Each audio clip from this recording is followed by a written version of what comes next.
The good news is BYU's top 25 in something. What that is, we're talking about on today's show, as well as answering your questions in a mailbag.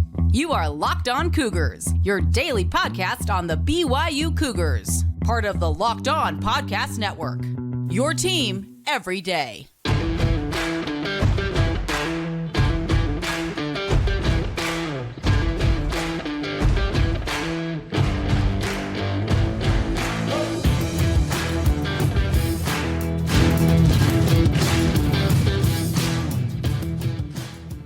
What's up, everybody? I'm Jake Hatch, your host here on Locked On Cougars, your resident BYU insider. Thank you for making Locked On Cougars your first listen of the day. Thank you to all of you who are everydayers with us here on the Locked On Podcast Network. Appreciate all of your patronage.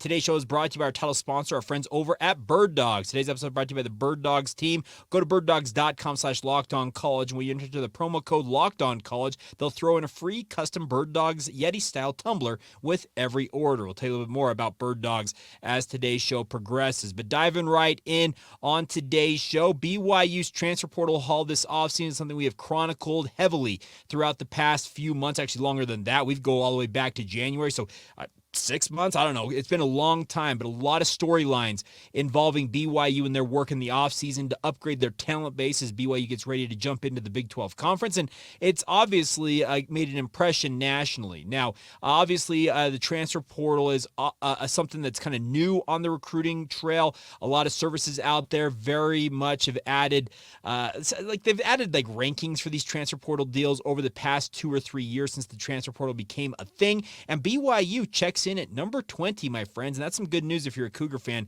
is BYU is number 20 in the country, third best in the Big 12 Conference in terms of the overall rankings from our friends over at 24/7 Sports. Oklahoma checks in at 8th nationally. TCU is just a spot in front of BYU at 19th nationally. By the way, this is as of recording of this podcast.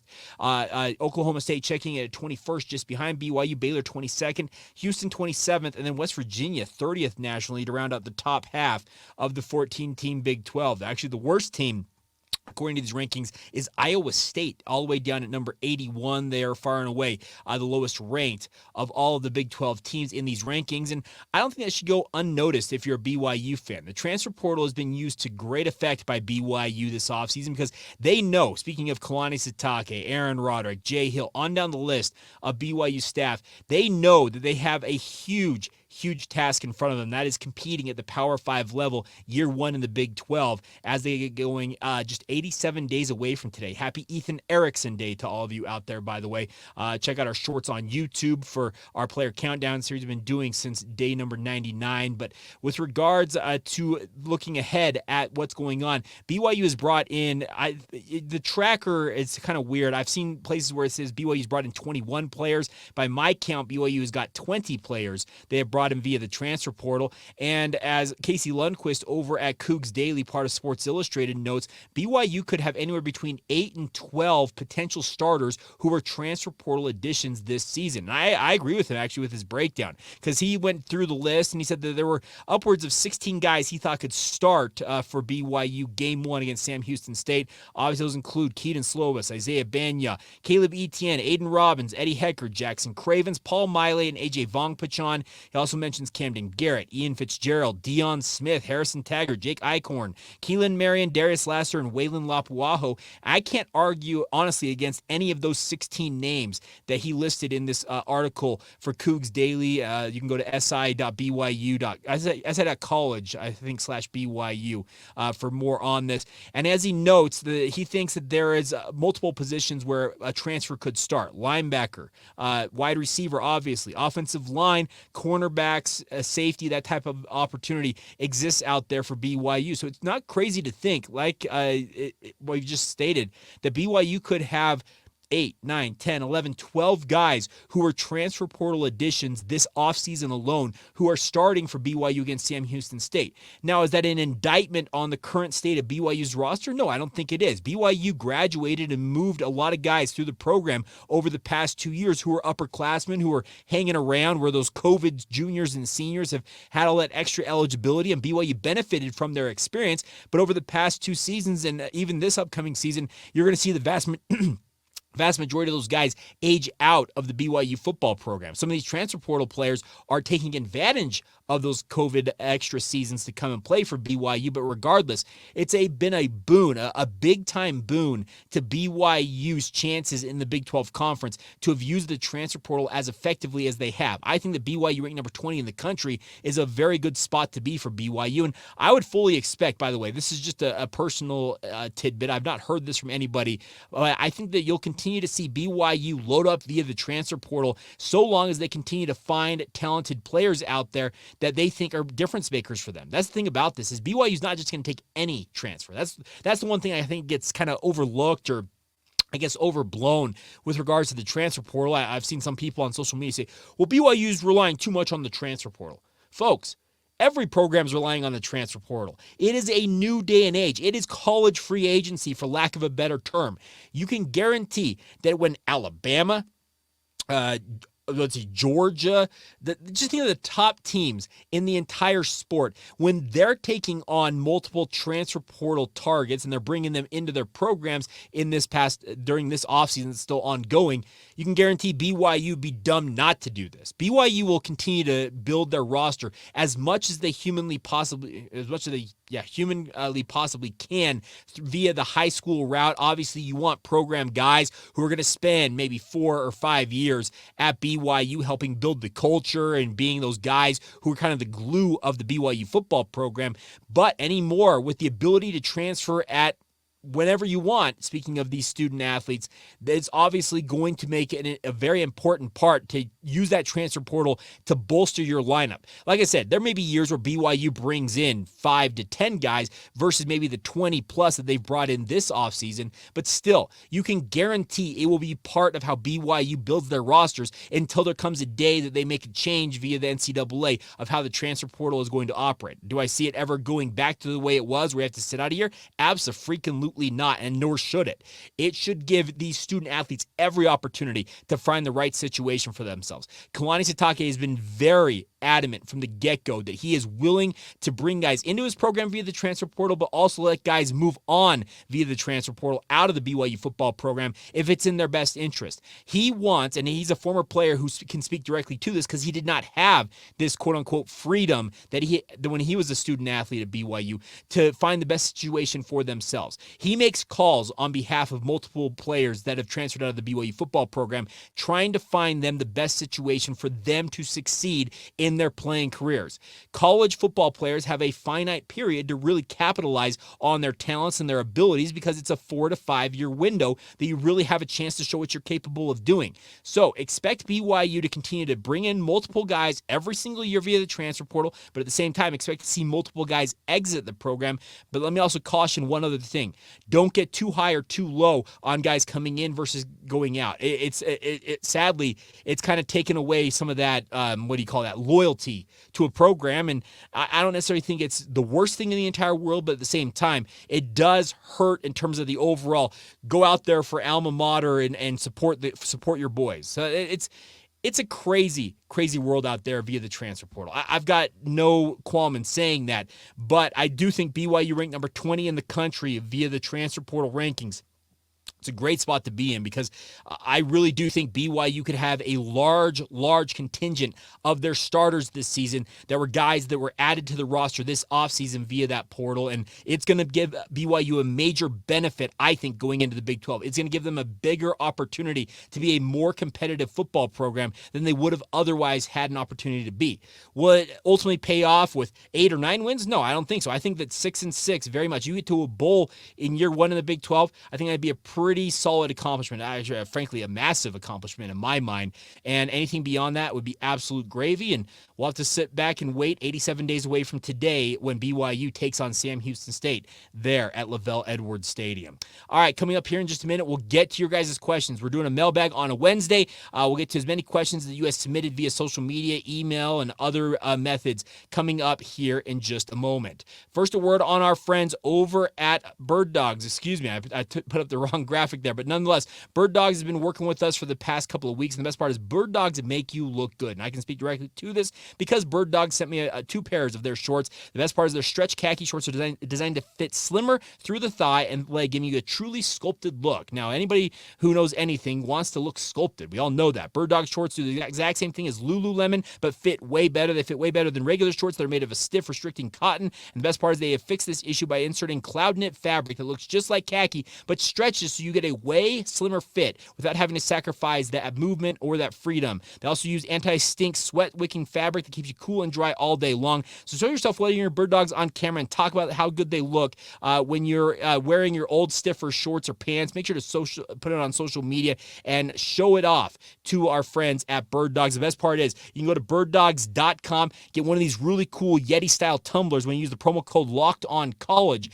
there at birddogs.com/LockedOnCollege. Once again, that's birddogs.com/LockedOnCollege for a free Yeti-style tumbler, once again, with every single order. You will not want to take your Bird Dogs off, we promise you.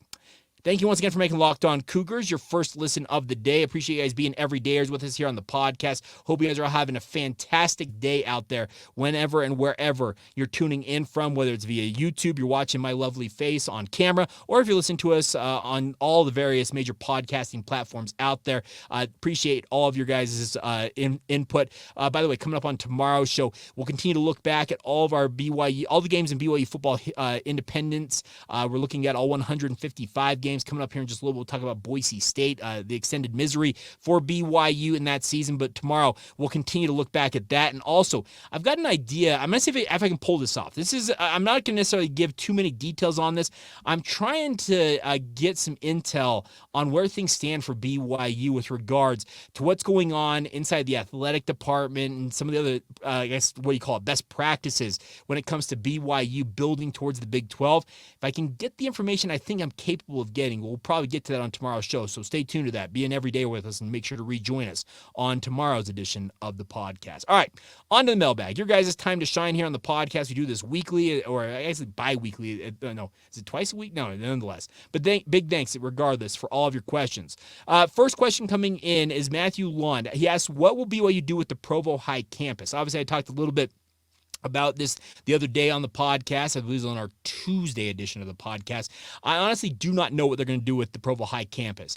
As it stands right now, BYU is using it to house different departments when they're either, in the case right now of the Harris Fine Arts Center that's been torn down and being rebuilt on the east side of BYU's campus, while all the Harris Fine Arts faculty, staff, etc. are all being housed at the Provo campus for the time being until that's rebuilt. I would assume that whenever BYU can finally get to a situation where they're not having to constantly move departments into that campus to obviously renovate or rebuild structures on campus, I think you'll then see BYU finally lay down what their master plan is for the campus. The Provo High buildings itself, the school itself, a lot of it's crumbling, and I don't mean that in a bad way. I'm just saying it's old. It was a campus that was already old when Provo High moved out of it, so BYU has to do something with it. I would love for it, this is just my personal opinion, I don't know anything on this, I would love for BYU Athletics essentially to move across University Avenue and take up that entire campus.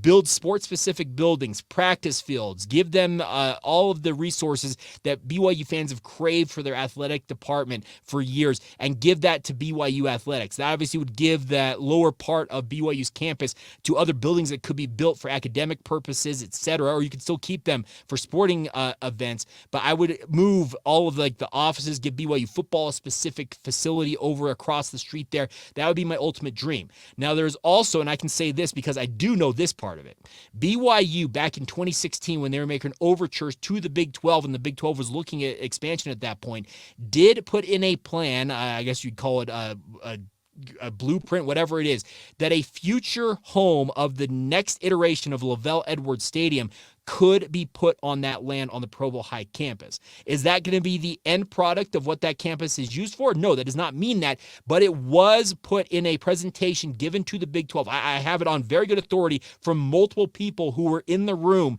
when this was done, That was a proposal that BYU used as a quote-unquote hook with the Big 12. So I think everything and anything is on the table, but Jake Hatch's personal opinion is it should be BYU Athletics property. It should be like the home of BYU's athletic department. All the various programs could call it home. You could build practice fields, team-specific facilities. I think it'd be a great, great place to move all of BYU Athletics to, obviously, sans BYU Basketball, because they have the Marriott Center Annex up there next to the Marriott Center. All right, next question coming in.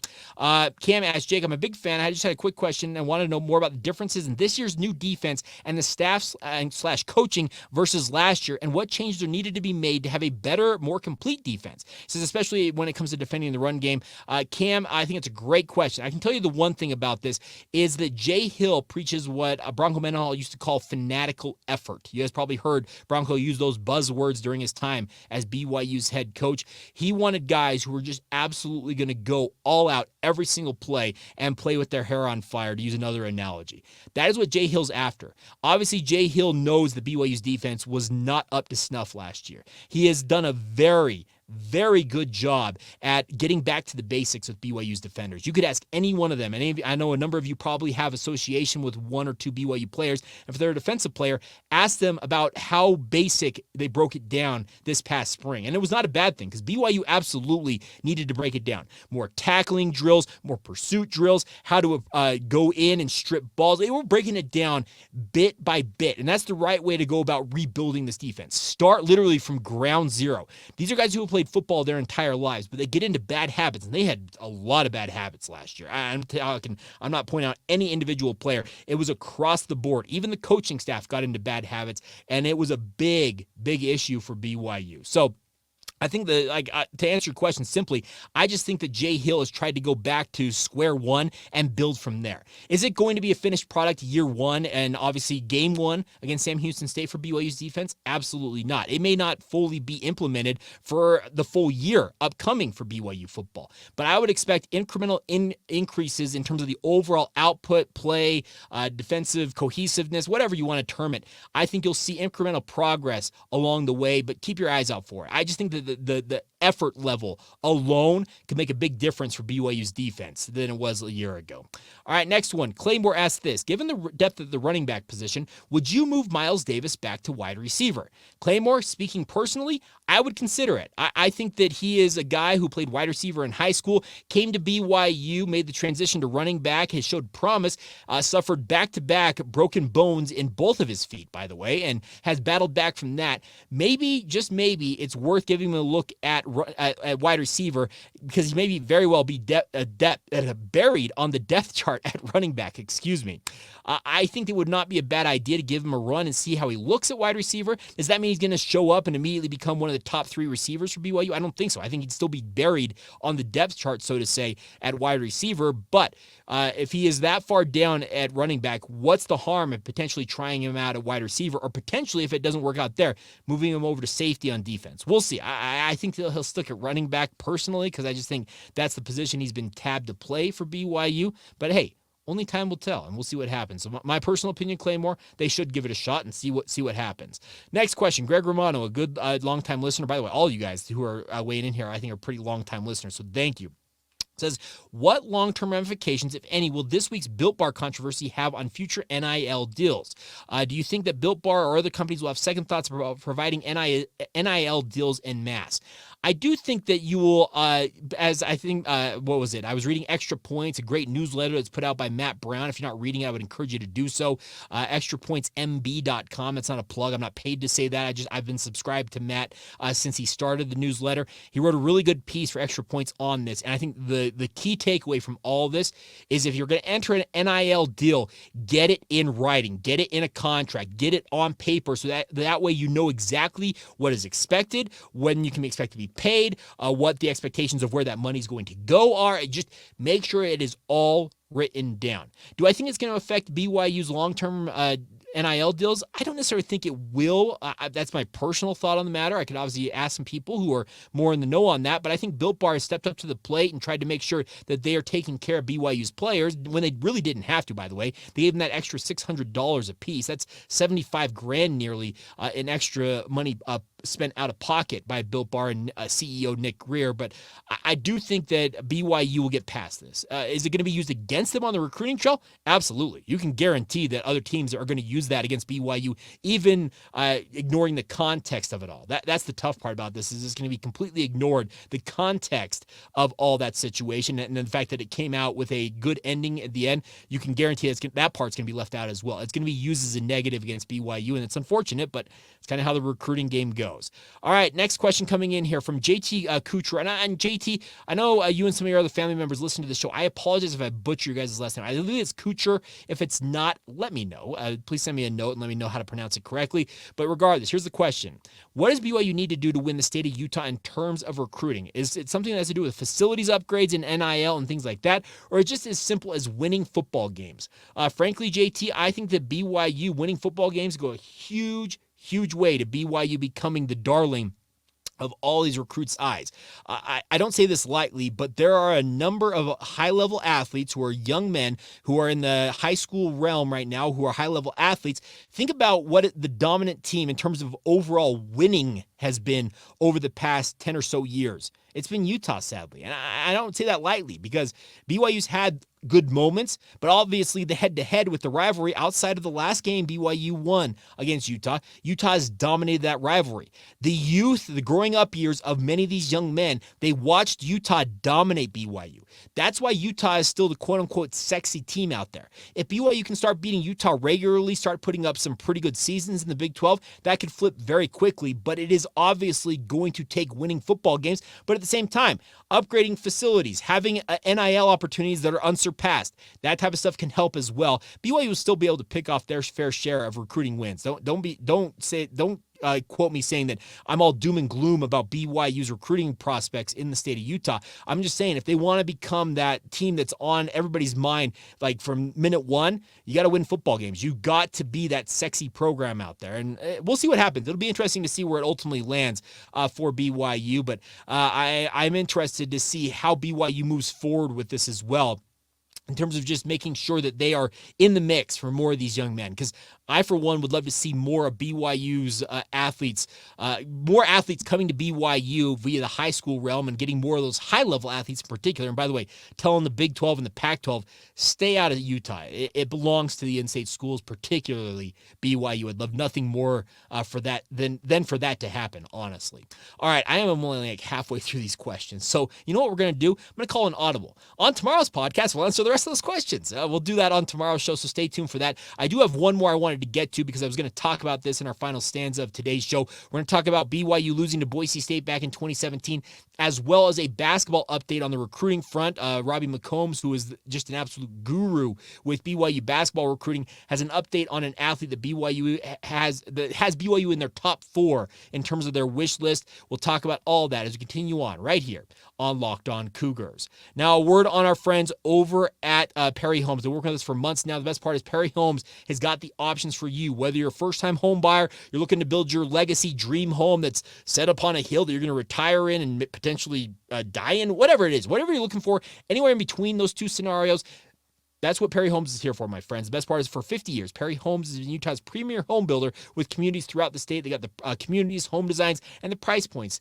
to help meet your needs. They got communities in Davis, Salt Lake, Tooele, and Utah counties along the Wasatch Front, but also multiple communities in Washington County near St. George if you want to move south. The best part is they offer over 50 unique home designs from ramblers to 2 stories to townhomes and everything in between. They even have quick move-in homes available if you're ready to move right now as well. So visit PerryHomesUtah.com to see what's new in Utah's finest neighborhoods. That's PerryHomesUtah.com to learn more now. For 50 years, Utah has been coming home to Perry Homes.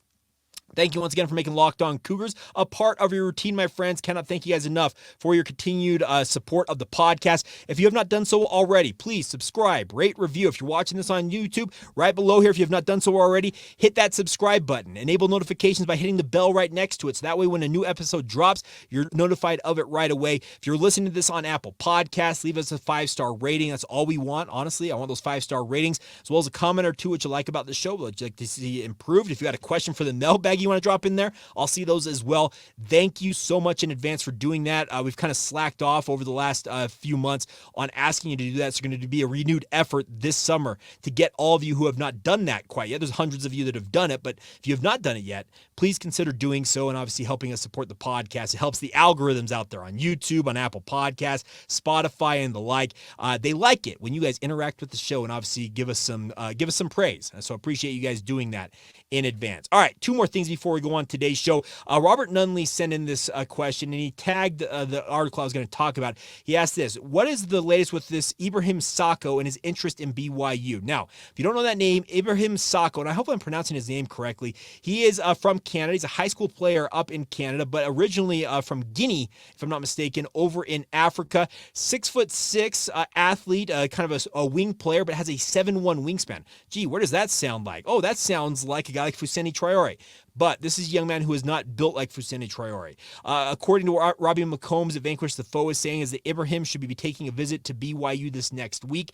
I think it'd be a very, very savvy pickup for BYU. 6'6", 222 pounds, played at J. Addison in Ontario, Canada, in a prep program up there.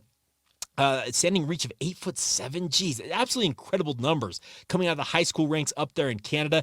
I think this would be a very, very savvy pickup for BYU to use their final scholarship on. Obviously, Jake Wallen opting to go to Utah has opened up that scholarship for BYU. But this is, I think, one of those things you should keep an eye on because Robbie's talked about this. BYU is really evaluating international talent. And Ibrahim matches this, like I said, as a native of Guinea, coming to the prep ranks in Canada. But at the same time, he also mentioned he expects an Eastern European forward to visit BYU soon as well. He said he's also got 4 international players he's keeping an eye on for that last spot. So do not be surprised if BYU makes a move here in the transfer portal with regards to basketball, and it's going to come, I think, relatively quickly. So keep an eye on that. All right, final thing on today's show is looking back more at the 2017 season. Absolutely brutal stuff to look back at this season because it was the worst season in 50 years for BYU football, frankly. But BYU came off a loss where they just self-imploded against Utah State. As I mentioned, 7 turnovers, 2 of them pick sixes.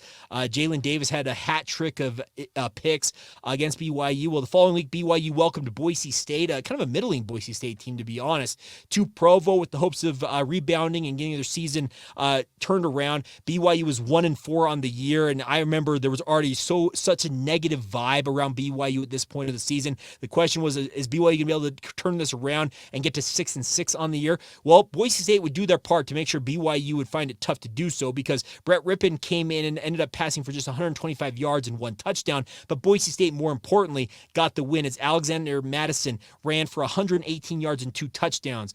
Boise State tallied up 24 points, scoring 17 in the second quarter and tacking on another late in the game in the fourth quarter to win 24-7. Crazily enough, BYU actually took the lead in this game 7-0 at the end of the first quarter, giving some hope they may be able to get it turned around. Ula Tolutau was BYU's leading rusher in this game with 9 carries and 38 yards and the one aforementioned touchdown run for BYU in that first quarter. But then after that, it was all Boise State. And obviously, BYU fell to 1-5 on the year, and it would only get deeper, the hole. Speaking of BYU in this season, longest losing streak in 50-plus years for BYU, and we'll continue to talk about this, but just brutal stuff. I'm thinking back. I remember this game. It was actually one of the games you thought, okay, BYU's got a chance here. Because like I said, Boise State was not the world beaters they typically had been that season, but just with how bad BYU was, the hole would only get deeper because they were going to face 2 very, very tough road games coming up. We'll talk about Mississippi State tomorrow on our Thursday edition of the podcast, and then maybe the most disappointing of the entirety, the final game in that losing streak, we'll get to on Friday. Obviously, many of you recall it's a game at East Carolina that was just absolutely bitter, and I think in some ways that, along with a game later on in the season that you lost to UMass, ultimately, truthfully, sealed Ty Detmer's fate. But we'll continue to break this down, looking back at those games, and we'll get through this together, my friends, when it comes to looking back at 2017 right here on the podcast. All right, that's going to do it. A big thank you to all of you for your support, as always. Hope you guys are all doing well out there. Thank you for being with us every single day. Thank you for being making it your first listen of the day, I should say. And thank you to all of you who are our everydayers right here on Locked On Cougars. Until tomorrow, have a great rest of your Wednesday whenever you hear this and or watch it, and we will reconvene tomorrow right here on Locked On Cougars. See ya.